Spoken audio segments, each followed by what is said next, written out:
Welcome to the Daughters of the Road podcast. In this space, we envision cultivating a community that inspires, empowers, and supports women in motorsports culture. Everyone has a propensity for greatness, and really I think that just takes passion to fuel it.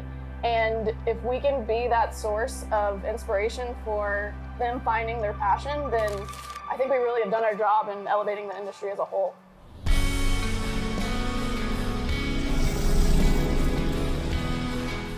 We seek to engage in lifelong adventure, create perpetual bonds between sisters, and really hone in the skills necessary for navigation throughout life.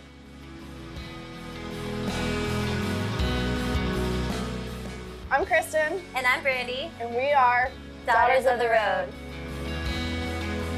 Sometimes you just end up at the right place at the right time and meeting the right people that will really keep your torch ignited and passion fueled for all the things that you want to get done. And that's exactly what happened when I was at the Main Street Moto AIM gathering this year. And I mean, it was an amazing event. And I just somehow stumbled upon Jill Parham.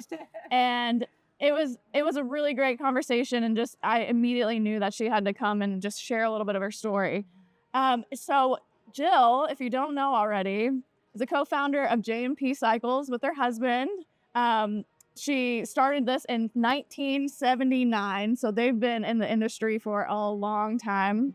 J&P Cycles quickly became the world's largest retailer of aftermarket accessories and parts for motorcycles. Jill is truly a pioneer in the motorcycle industry, and not just for women. For over 40 years, Jill helped grow the motorsports world. Beyond J&P, she served as the chairman of the board of directors for the nonprofit National Motorcycle Museum and a number of other local charity-related boards.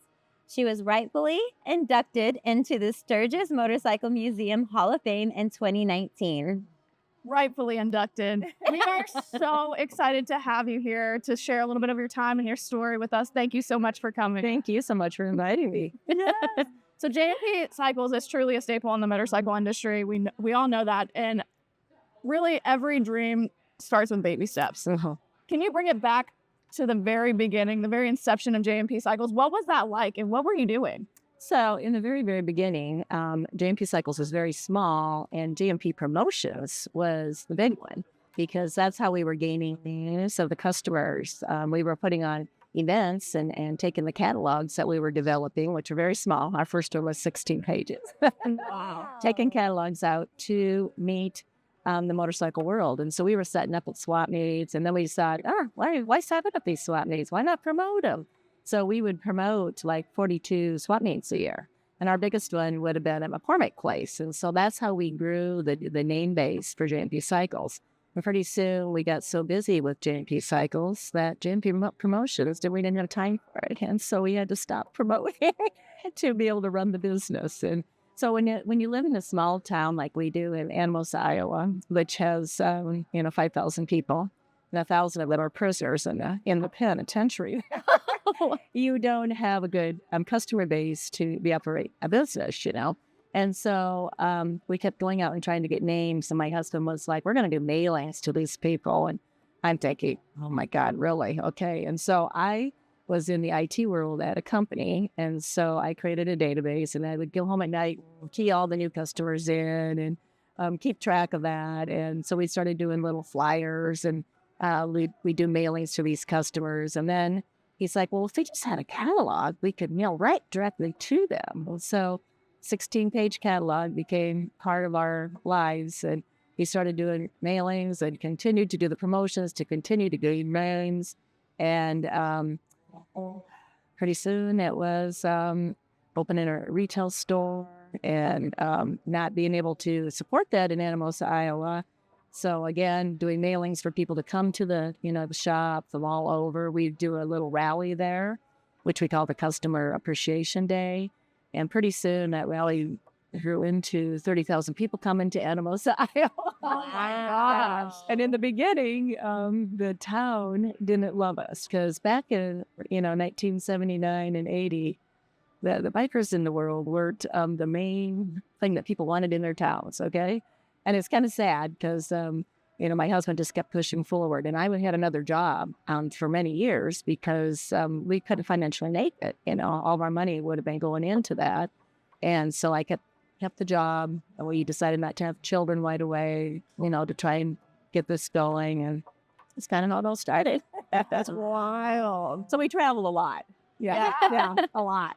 You're gone every weekend. Yeah. Yeah. What was the swap meet culture like back then? Like, we just had a swap meet recently, the cycle swap. Otto from Builtwell really promotes that. But Well, back in those days, it was the old tire and old school vendors, with the old used parts. And boy, you'd love to have those used parts right now. We're running vintage motorcycles, but probably didn't get what they were worth now. oh my God, no. And he collected those too. So we would take and set up. Besides promoting, we'd have to set up a booth and everything. And then we just continued to do that. But the culture started to change a little bit, where we started to get a little bit more accepted, because we started to set up in Sturgis, and not in a store yet or anything, but we would rent a space and set up there. And then you started having people follow you to Sturgis because we take parts and, and then the clientele kind of changed. You started having, besides all the old school bikers, you'd have businessmen that were wanting to become bikers. And then it kind of goes different, that you started having those customers. Everybody thought, the old time bikers was what made us, that's what got us moving and got us going. And so we figured out real early on that we weren't going to make it, in Animos, Iowa. So my husband said, what if we start taking the catalog and distributing it at the swap meets? And then what if we take some inventory? And then I came on board and I said, we're not hauling this inventory out of here all the time. Why not take orders? So we give them 10% off. And so we started doing that, and our business started growing and growing. And the first year that I was on board, and I'm not taking all the credit by any means. My husband was the entrepreneur, but we grew like 192%, it was crazy. And we were like, oh my God, we got to slow this down. Yeah, it was crazy. Oh my God. Yeah, it was crazy. It's like a blessing and a curse when you start to have that large boom. Yeah, it was. And, then the catalog grew more and more. We thought we got to put more pages in it. Yeah. It was crazy. Yeah. It's crazy because now, we're so used to like e-commerce and maybe getting like a text message of new marketing materials and stuff. But like back then, brick and mortar print catalogs in your mail, and literally like looking through Easy Rider magazines, it shows like, here's an address to put your order in. We don't do that anymore. I know. We were way old school. Yeah. But that's pretty cool, and though. It was cool. And then I joined him in the early 90s. We finally decided, okay, maybe we can make it, It was hard, but we finally got a bank that recognized us as a business, because that was really hard in the middle of farm country in Iowa. We were like the biggest farmer there was. Right. 5,000 people. Now. Yeah. So, to get anybody to come there, and it was amazing. And so then we decided that we'd have more inventory on hand, but the banks didn't love us yet because we didn't have a good record, of being in business a long time. And the biker world wasn't a cool thing then. Yeah. There wasn't like a trend you can look at and be like, hey, I like to do this. The cops in town hated us. They hated us. And I laughed because when we started bringing the 30,000 people to town, they were out there guiding the bikes on the highway, and, it was awesome. Yeah. I bet it was neat to watch that transformation happen. And, we in the open house, the customer appreciation day that we had was always our favorite day. And my husband was so obsessed with all these customers being able to get into J&P Cycles and be able to park those bikes. He'd be out on the highway with the cops directing traffic. And I'd be like, you have better things to do. I love that. But that's awesome. That's how much he loved me. He loved those customers. Yeah. We loved him. We loved our customers. Yeah. Yeah. Oh, man. I bet it's like the feeling like when you roll into Sturgis and you're like, oh, these are my people. And then for them to come to your hometown where it's just quiet for the rest of the year. They came from all over different states, all, for that open house. It was awesome. That's what they. And then, I don't know if you want me to just continue. What else? My questions? Well, then we were married 10 years and we had a child. And that put a little bit of a halt to me going in every place with him. And then we thought, well, why can't we just take him? I love that. Our son, who's in the business still, of course, went to his first swap meet when he was 6 weeks old. We weren't promoting that one, but it was a vintage swap meet that was close to our home, and we never missed it. And so they thought, just pack you in the front of me. We can do this. And so he went to lots of swap meets growing up and got part of the biker world way early on. So it's in his blood too. Yeah, I absolutely love that. Like I've never thought I would ever have kids. I'm not a mother or anything, but there are so many women in the industry that, they do take on that role of motherhood, and they are still very much a part of the industry. Yeah. Melissa Paris, she'll go to the racetrack with a baby strapped on her and still be wrenching on bikes. And like, I love this. Like, I love that you can play that kind of dual role, and then you take on the business. Yeah, so your mother, business, wife. Well, and so, then I quit my job, and when I came into J&P Cycles on a full-time basis, it was great because he was in sports and stuff, so I can at least, leave and go do that. And so we just had him ride the bus out to J&P after school and get off there, and we had to give him something to do after his homework. So all the parts that fell underneath the floor or somewhere, we would make him do an inventory. So that, little did he know. That way he can earn a little bit of money, and whatever he found, he got a certain percent off. Yeah. So parts that dropped behind, or we didn't have real good inventory software then yet, and so and that was the thing that I probably brought to J&P Cycles was the software, and the structure of things. My husband was the entrepreneur, and he was ahead 100 miles an hour, and I was like putting the notes on his back, going, we got to do it like this. I mean, we only had 20 employees when I started out there, and that's still a lot. It was a lot, but we ended up at one point having 325 employees. Yeah. Oh man, what a transformation. Yeah, it was. Yeah. Yeah. So how is that dynamic of it takes a strong bond to be able to work with your significant other. It does. Believe me. Yeah. Believe me, it did. Yeah. And then you never stop because you go home at night, and then he didn't like something that you did that day. Of course, it was a discussion at home and after the discussion all day. And so you just had to really, really learn to take some different strides, I guess. And so he was on one side of the building in the marketing area more than anything, the entrepreneur area. And I was on the other side of the building in the human resource and the accounting. And so we learned to kind of keep our balance. Yeah. Kind of reminds me of these two. Yeah. It's very hard. It is. Yeah. Because you just live it 24/7. Right. My son would get so tired of us talking about J&P, be like, could we just talk about something else? To dinner table. Yeah. It is really hard to find that fine line of not taking things to work, because when I work with my partner, he's in the service department and I'm in the marketing department, but we see each other all day in passing. We go to meetings together, but we separate it. It's like when we're at work, we're at work. When we're at home, we're at home. And it's funny because I'm always like, okay, once we leave work, no more talk about work. But it always comes up. And then when you went on vacation, we would go on vacation, and there's never a time that we wouldn't stop at a Harley in any state there was, because we wanted to see what their pricing was. Yeah.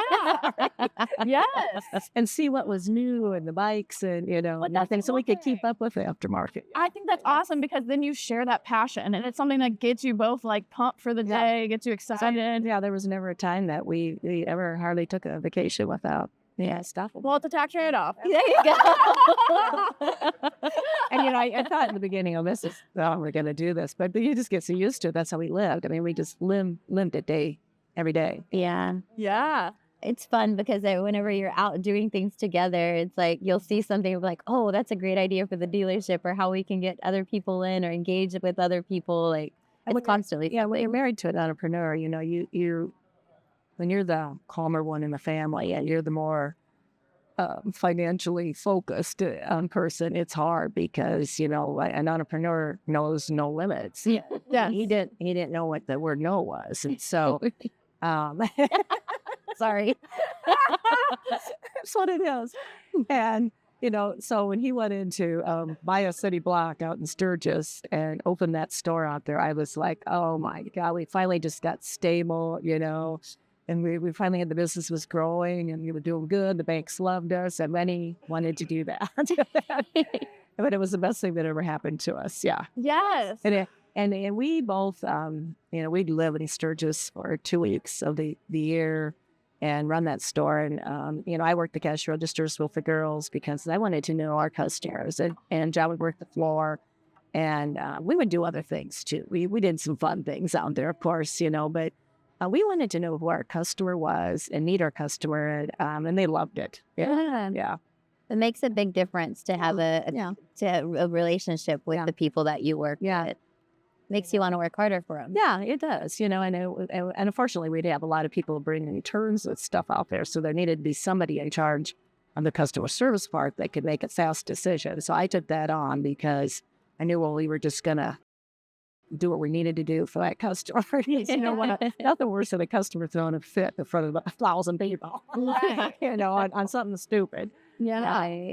So you were formally trained in IT, correct? Yes, I was. And when I first went to J&P, he wanted me to be in the IT department. And so I started off there for, I think, maybe 2 days, I swear. And then he's like, well, why don't you, you could be the sales manager and you could do the inventory managing because you understand all that. And then human resources, and you can be this and this. And so finally, I was probably in IT, I swear, a couple of months. And I had to give it up because then we got new software, and I certainly helped with that a lot. Right. But then we had to hire somebody because I just, I didn't have time. Yeah. So it worked out, and I was kind of battling on being in those roles that he wanted me to be because I was an IT person. But I finally just gave into it and became the controller for a while, that kind of thing, because that's what we needed. Yeah. And so, so I way lost IT because, if you're in IT every day, you lose that way fast. So I lost that way fast. So. But how do you feel like those skills maybe transferred into your role? Well, it was great because I worked at a company for 17 years and in the IT department and learned how a business grows and, I had employees and stuff. And then I got fired.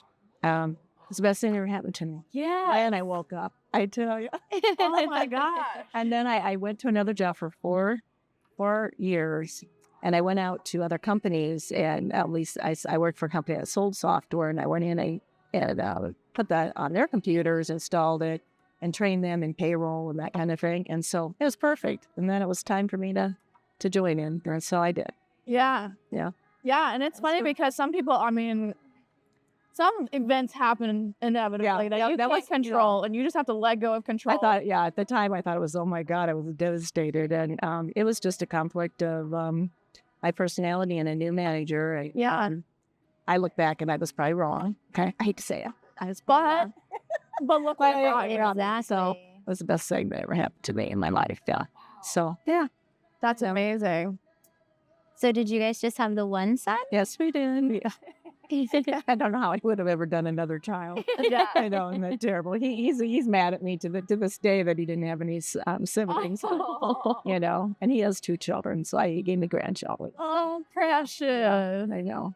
So he got to grow up around motorcycles, around J&P, and now And he rode on the back of my husband going to Sturgis from the age of 11 until he was 16 and was able to. Oh, that's awesome. So we would take him to Sturgis, and lots of people would say, oh my God, the things he saw up there. I said, I didn't even think anything about it because he was working. we made him work. So I don't know. We took him, to the parties and stuff. Anyway, it was a great learning for him. Yeah. So he's been going to Sturgis since he was 11.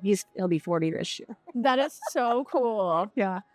Now we're working on stacking our years. Yeah. You're about to hit your 10-year, right? Next year, not Next this year. year? This year's number 9 for me. And rode every year. Yeah. Yeah. Oh, did you? Oh, Yeah. awesome. Ride motorcycles. Yeah. So I go out to Sturgis every year still. It's just part of my blood. And I go to Daytona. The big store that we have in Ormond Beach that J&P has down there, I own that store still. So I'm their landlord. I love that. It's the only big thing I own still since my husband passed. I've sold a lot of real estate. So Yeah. yeah. I'm Downsize. I like when I go in there and people still know who I am. Yes. You know, some places don't. Yeah. And most of the moms in Sturgis don't know who I am. So Wow. it's okay. Yeah. I mean, I feel like it's important to hold on to that history and to, you know, just, I mean, to hear these stories, like, it invigorates us. That's why, I mean, that's a huge selfish reason why we do that too. But at the same time, I mean, like, to know what was before us and to, you know, keep that spirit alive, keep the spirit of motorcycling alive. And well, you didn't. The thing I think I have learned over the years is you never forget where you came from. So no matter what the customers change to in this day and age, you always still remember what those old customers were like, and the old vendors and that. And I still see them, and you know, it's what they are. So yeah, I love that. I know. Well, I'm super curious about the yellow 1958 Panhead. 55 can here. Oh my gosh. So when we were first married, and he was starting to get into vintage motorcycles, which was like, oh my God, here we go with that end of it too, you know. And we would go to a lot of swap meets to buy vintage parts because he knew they were worth a lot of money, and they were worth, you know, that was a big thing, and it still is. Still is. Very much. So anyway, we had, that's when we got money back from the IRS. So we got money back. So yeah, what's that? And it was like, would you, I just like to spend all of our money that we're getting back. And I said, all of it on a motorcycle? You know, I'm like, he goes, I found this panhead. And at that point, I didn't even know what a panhead was, you know. Anyway, he goes, we have to drive to Indiana to get it. It's $2,500. And that was a lot of money to us. I can't even remember what dollar amount we were even making. He was still working another job at this time. Okay, crazy. We were both working other jobs and running a small J&P store at night. You know, so anyway, we drive all the way to Indiana, and we didn't even have enough money to have a hotel room, so we slept in the van that we had. Oh my God, I love that. I do too. On a side street in a town in Indiana. I can't even remember the town. Anyway, we go to the guy's house the next morning. He goes, 2,800. And John goes, you told me 25. And he goes, no, I said 28. All we had was 2,500. So he let us take that bike and owe him $300. Yeah. And then we went back home, and oh my God. And it was only a big sole seat on it, you know, the big sole seat, but it was big enough the way those 55 Panhead is that you could put two people on it, but it's really not meant to have that. There were no footprints. Yeah. We rode that thing all over. I mean, we did. We rode it. And then I got pregnant, and we had a fire for J&P Cycles in our building that year, and the Panhead was in there, and we had to restore it. He didn't have the money to restore it, but he slowly got it restored. And then we moved to a bigger building and started having employees, and we didn't have enough for payroll one time. So we had to sell it for payroll money. Oh my God. So we sold it for $10,000. You think, wow, he's paid $2,500. Down to $10,000, you know. And we sold it to a guy that we knew that was a vendor of ours. And he kept it in his front window, and he said, I'm not going to sell it. I'll give you a couple years to buy it back. Well, prices changed, as you well know what happened to the vintage market. Oh, yes. And so we bought the bike back about 2.5 years later for $28,000. Oh, yeah. Yeah. And it's in my home today. I love that. It's in my home today. That's amazing. Yeah. What was your favorite trip on that bike, or what favorite adventure? Do you have one that sticks out? We didn't take it like for hundreds and hundreds of miles. Yeah.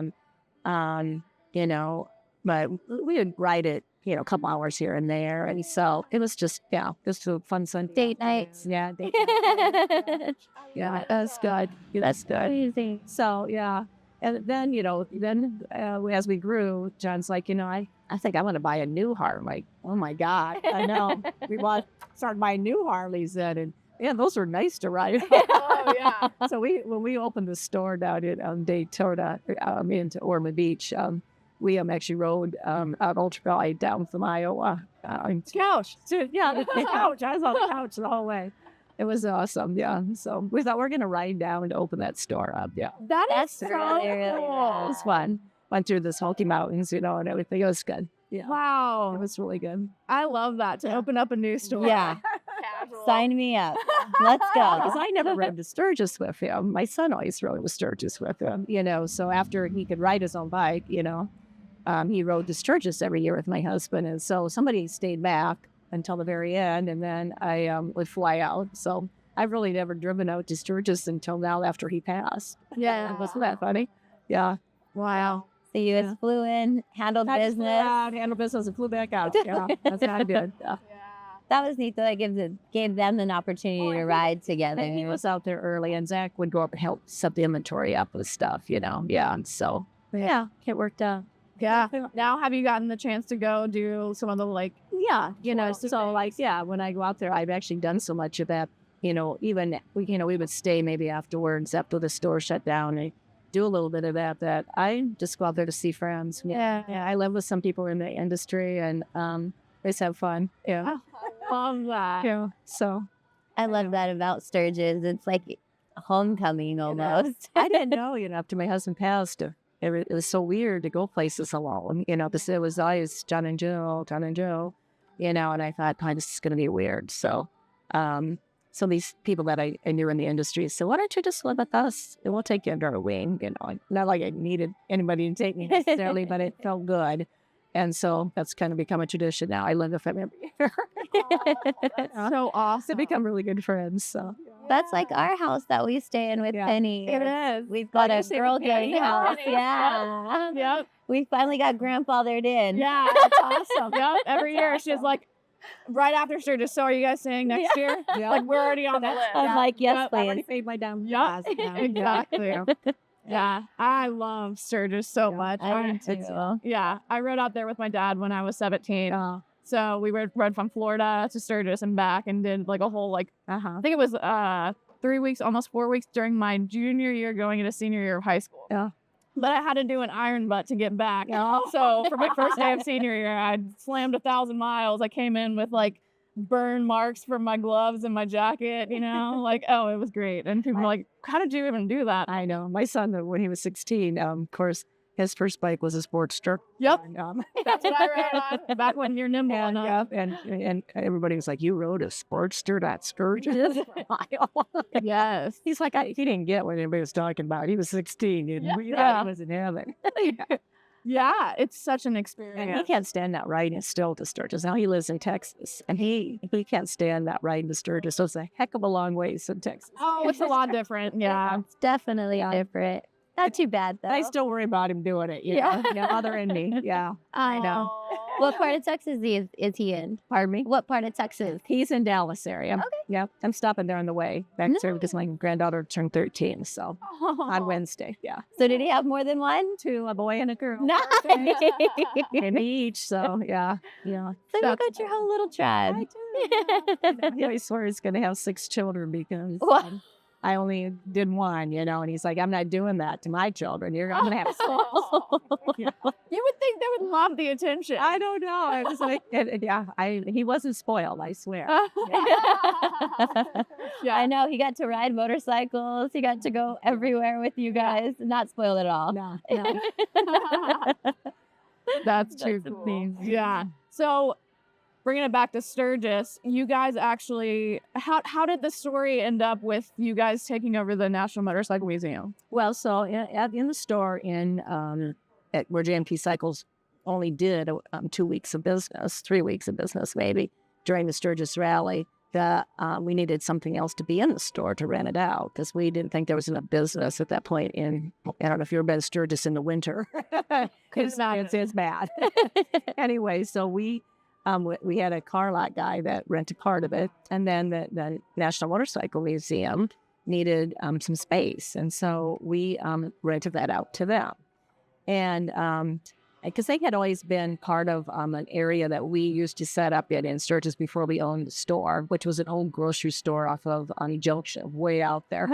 And some of the bikes that were in that museum and some of the memorabilia was my husband's, and so. And so we rented it out to them. Well, they hardly made any money only during Sturgis, and so they paid us good during Sturgis, but during the other months, they couldn't pay us, and so it was starting to go downhill. And we were on the board of directors, and so were a lot of other people in Sturgis. And so they had a meeting and said that they were going to close it. And John said, I'll take it over. And I'm thinking, oh my God. Here's another one. Here's another one. I go, we don't have time. We were really going with James at this time. I'm like, oh my God. And so that would have been in 2001. And so he took it over and thought he was going to run it from Animals, Iowa. Oh, wow. He likes to have his hands on everything, right or wrong, if that's the way to do things. But he did it like that. And so it did work. And so he said, I'm moving it back to Anamosa. We'll run it from here, and we're going to buy a building downtown. And oh my God, yeah, the whole thing. Well, the city of Sturgis hated us, for a long time for doing that. And it wasn't originally planned like that, but it was just a smart business decision. That's really all it was. So he brought that back and put it into a building on Main Street in Anamosa. And eventually it had about 200 bikes in there. And then a lot more people were wanting to put bikes in the museum on display. And at that same point in time, in 2001, we sold J&P Cycles without anyone really knowing it, okay? And so he had money to expand his collection. And man, he expanded it, okay? And so then we ran out of room. How much did it grow up to towards the end? Oh, at the end, when he passed, there was probably 400 motorcycles. And I'm excited that our six yeah. garage. I know, right? I couldn't even name all of them. Yeah. Anyway, and so we moved to we had at that point in time I'd already bought the old Walmart Nanomosa that we used for storage for J&P Cycles for the tire part of my business, because the tires was such a huge part, so we needed a huge warehouse for that. And he goes, I think I'm just going to have J&P move out of there, and we'll expand out here for that, and then we'll move the museum into this Walmart store. Of course, he had to remodel it and everything because he couldn't stand anything not to be top notch. Okay. Mm-hmm. So at one point in the museum, we had 550 motorcycles, but probably, 350 of those were hit. Yeah. And then everybody else kept, bringing ones to us or let us loan them, or they would donate to the museum, which was really nice. Say your husband passed and you didn't know what to do with his motorcycle, you can donate that to the museum as a tax write-off. And, so the museum owned quite a few, so we kept growing and growing there. And he was obsessed with that also, okay? Like he did with every business. And so doing J&P Cycles and that, it was a huge stress, but the museum never, ever financially made it. Even when he was alive, it never made it. And so he just kept putting money into it. Those are typically just labors of love. They were labors of love. Yeah. So it's the passion that he had. And so when he passed, he had his fingers in a lot of things. And I thought, oh my gosh, what are they going to do with this museum, And it was sort of one of his legacies. And so I thought, I'm going to try it. Okay, I'll give it a try, because I was retired from J&P at that time. After we sold J&P, we worked there for 11 years, and then we both retired, and my husband got sick at that time also. And so I thought, I'll try this. I'll try it for a year. Well, it was kind of weird running something without him, I had a board of directors, and I was on the board, of course, the president of it, but so you had to get okays, on a lot of things. But I just kept thinking, I know he would want me to do this, so to try to keep that legacy alive. And so I just kept stuffing money into it. And finally, I looked at, I'm going to be 70 this year. Yeah. And when I was 68, I went to the board and said, I want to retire. Yeah. And for somebody to take that over, we would have had to put a lot of finances in it, okay? That wasn't going to happen.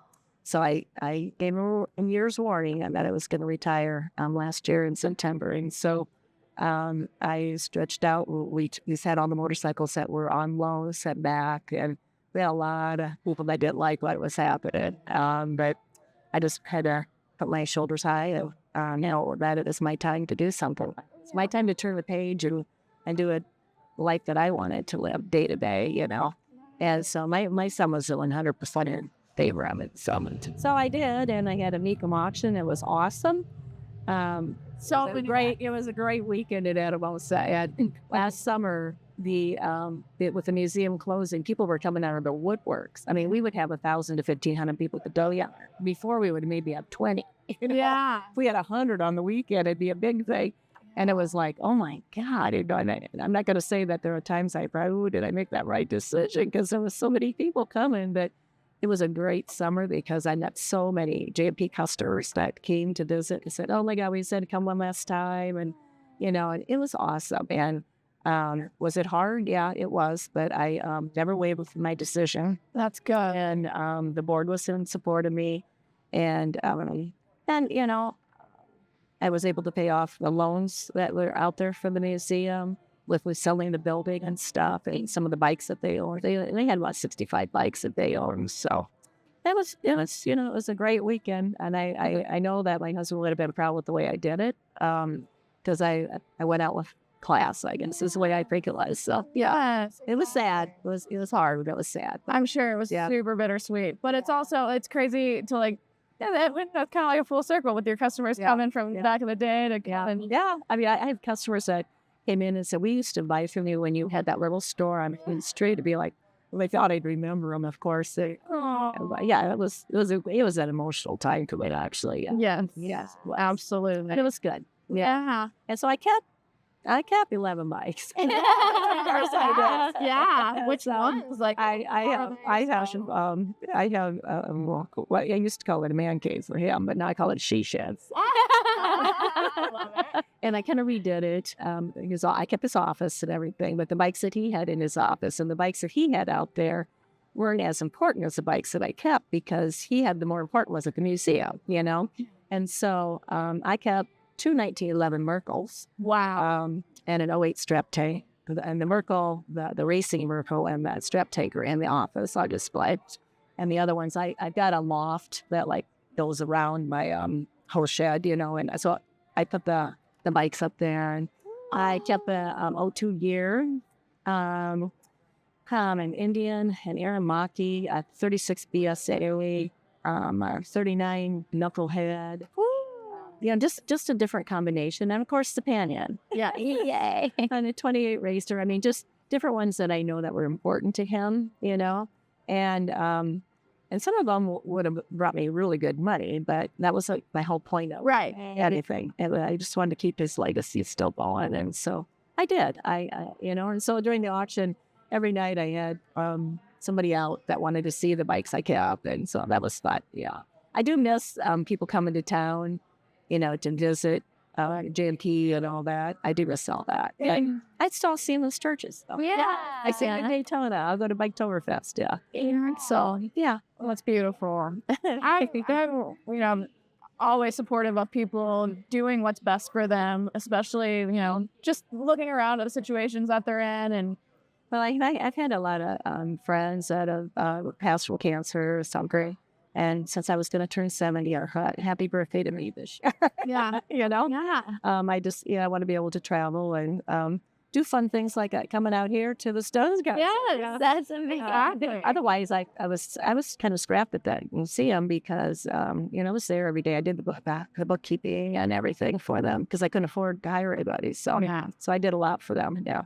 Well, you've built a lot for everybody around you. So it's deserved for you to do things that you want to do. I'm not saying that wasn't something you wanted to do, but you've done the work. Yeah. And enjoy. Yeah. But thank you. Yes. For being a pioneer in our industry, Yeah. Thank you. So if you could go back to young Jill, what advice would you give to yourself? Maybe like, is it career or just like maybe spend a little time somewhere? I kind of regret sometimes that we missed a few things of my son growing up, because we were so busy with the business. But still, if you didn't forge forward, and just not look at the negative side of things. My husband was that entrepreneur, and he never thought we couldn't do anything. Well, I was probably the more, I don't want to call it negative, but I was the more apprehensive maybe.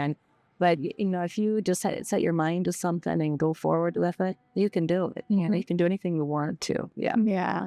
Because I really never would have thought that I would ever take on that museum and do that. I thought and when he passed, I thought, I'll just close this up. I'm kind of I thought maybe I was kind of done in that motorcycle world a little bit, just because it was just always us together, it was hard. And so I can remember the day that J&P Cycles called me up and said, we nominated you for the Sturgis, to be inducted in the Sturgis Hall of Fame. And I said, oh my God, there's no way that's going to happen. So I did. Great. I said, no way, that's not going to happen. I said, I don't deserve that. They're like, what? Oh, Yeah. Well, it's That's all hard. right. I mean, I just never had the, I don't know, the ego, I guess, of the business maybe, which is good because my husband loved the marketing end and being in the spotlight, we were both in the spotlight, but he liked doing the talking and I wasn't me, and I'm thinking, oh, okay, oh my God, I got to get from all those people and give a speech. But without you, the whole picture wouldn't have come together. Yeah, So I do know that, because I was the more structured end of things, maybe, but yeah, I know. But he had the dream, yeah. Yeah. Did you feel, I don't know, this is a little too much, but did you feel like a loss of identity? Maybe when in the beginning, I probably did a little bit because back when we first, started doing things, women, you went to saw women ride a motorcycle into a lot of Sturgis even. I mean, if they did, you're like, oh my God, there's a woman riding, And it was all the old bikers coming in then, and then it started to change, and the suit and tie guys started buying Harleys and, riding them in. And then the women started buying Harleys. And then it became rather, I don't know if it's even a 50-50 now, but boy, when you look at it, it's a lot. yeah, definitely. And so things changed, where they would never go up to a woman and ask them a question about the J&P Cycle book, Well, that changed. Yeah. That changed. And because I worked the counter and, they got, I'm not saying I knew the knowledge that the guys knew necessarily, but, that all changed, and the times changed. So, yeah, now look what it is today, I know. Yeah. Yeah. So It's probably, I don't know if it's 50-50 going to Sturgis or not, but you do see a lot. yeah. Yeah. It's definitely grown over the years. That's for sure. I feel like every year that I've gone to Sturgis, it's just been another layer of women added. It's like not a surprise to look over and watch the guys coming down Main and see ponytails out the side. Yeah. Yeah, I know. And Yeah. So what advice would you give to maybe a female entrepreneur trying to make it in the motorcycle world? don't be scared that you're a woman out there because you're not alone anymore. Yeah. You got a lot of support from a lot of women in this industry. And, back when I started, there wasn't any. And so I'd earned that respect, I guess. And it took a little bit. It did. But today, I don't think they'd have near the problems that I had to face probably. But just keep trudging ahead. If it's your dream, go for it. Yeah. Yeah. Exactly. Yeah. I do get questions a lot. I mean, both of us, we were on somebody else's podcast once, and they asked, like, do you ever get, like, negative comments about being a woman or, like, rolling up into a gas station? We're like, no, not really. Like, we kind of do what we do, and we just love it. Like, I don't know. It's not. I personally don't ride and drive a motorcycle anymore just because of my age and that. I'm just, when you're live in Iowa, you only have so many months, and it's not much. I feel like you're learning all over. And so I've never felt like a confident, but I loved riding behind. That was just me. That was my personality, But, So, I don't. Yeah. But I don't think we focus on that though, too. I think that's why when people ask us that question, I'm like, no. But then, like, I guess if you really think about it, maybe there is some stuff, but we love just riding motorcycles. So it doesn't matter what anybody says or thinks. We just get on and go. Yeah. Even when it comes to, like, the business side of it, like, you just keep doing what you want to do and, like, just don't back times down. have changed now. Yeah. Yeah. Definitely. I know. Yeah. I look back and I'm always just like in awe of the women that came before us because it truly was a time I feel like that they weren't accepted. Yeah. And look, they kept doing it. Otherwise, we wouldn't have seen it. Some that they were accepted, not just even in the motorcycle world, In general. in general. Yeah. You're the homemaker. You're the homemaker. Yeah, I know. We can make a sandwich and ride a motorcycle. Look at that. I always know this story, but when my son was in kindergarten, he was telling a teacher that he was going to go to a swap meet that weekend.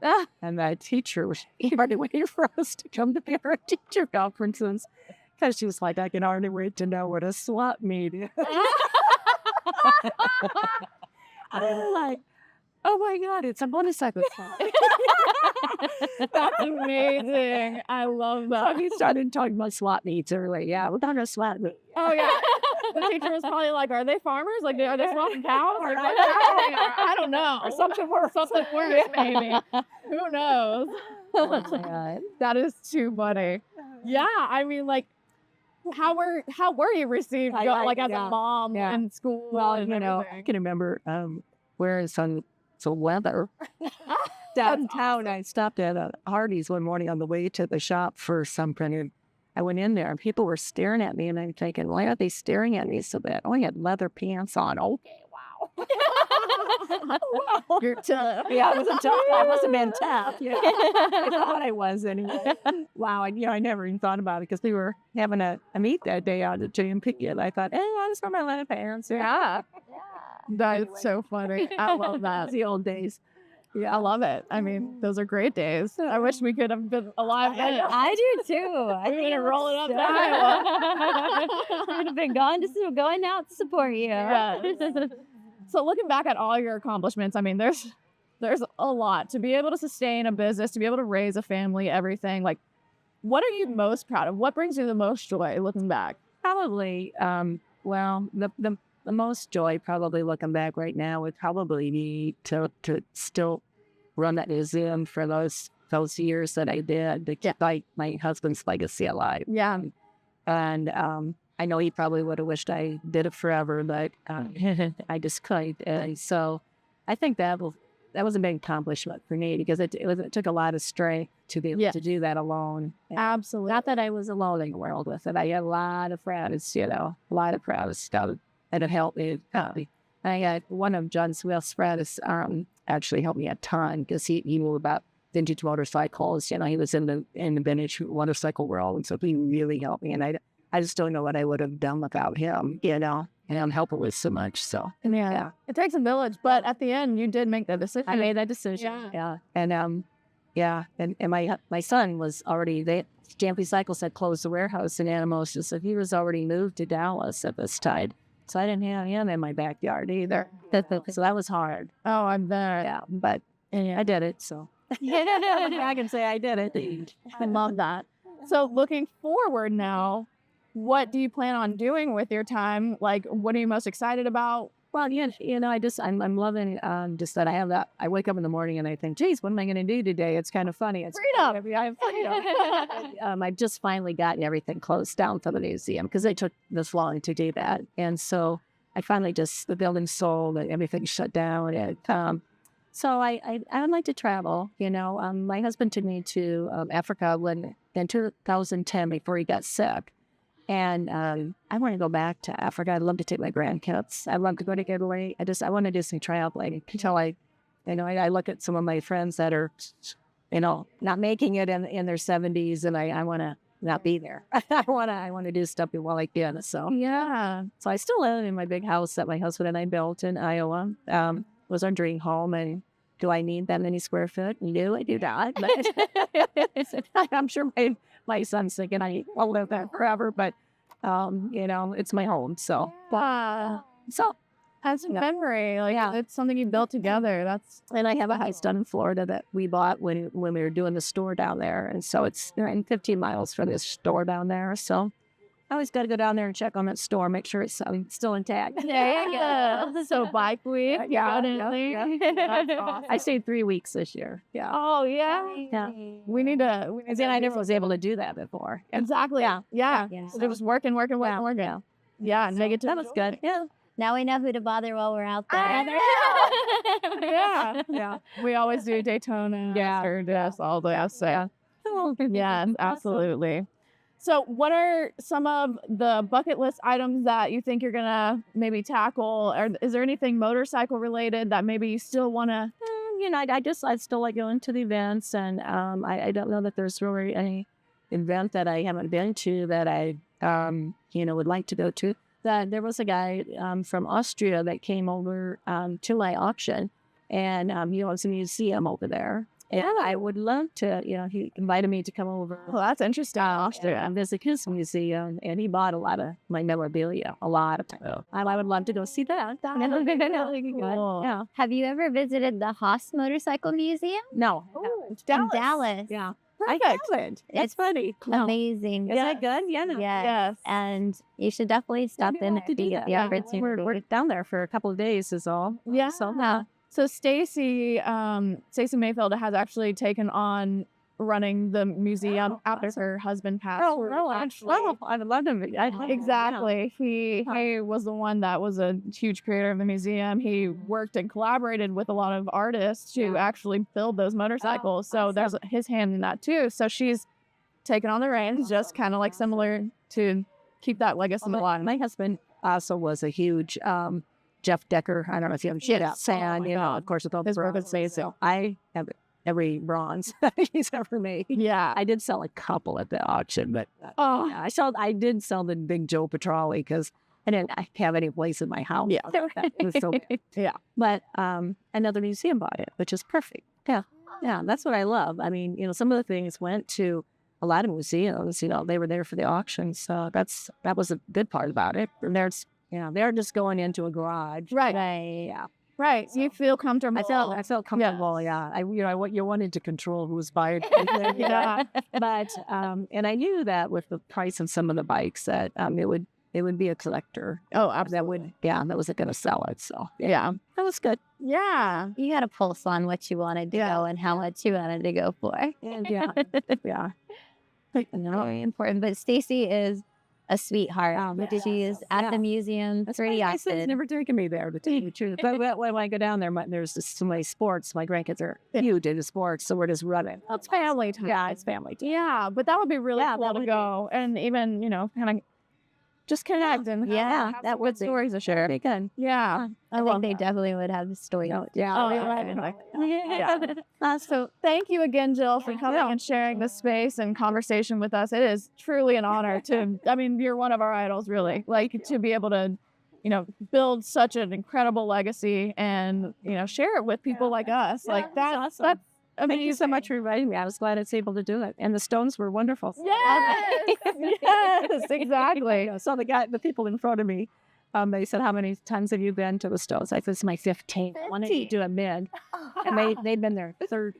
Oh my God. They weren't that much older than me. I was like, wow.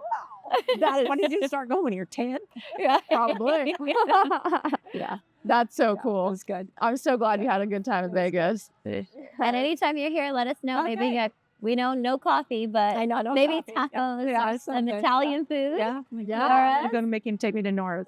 Yes, yes. So if you're in Vegas, we also recommend that you come down to Red Rock Harley Davidson. Come say hello to us.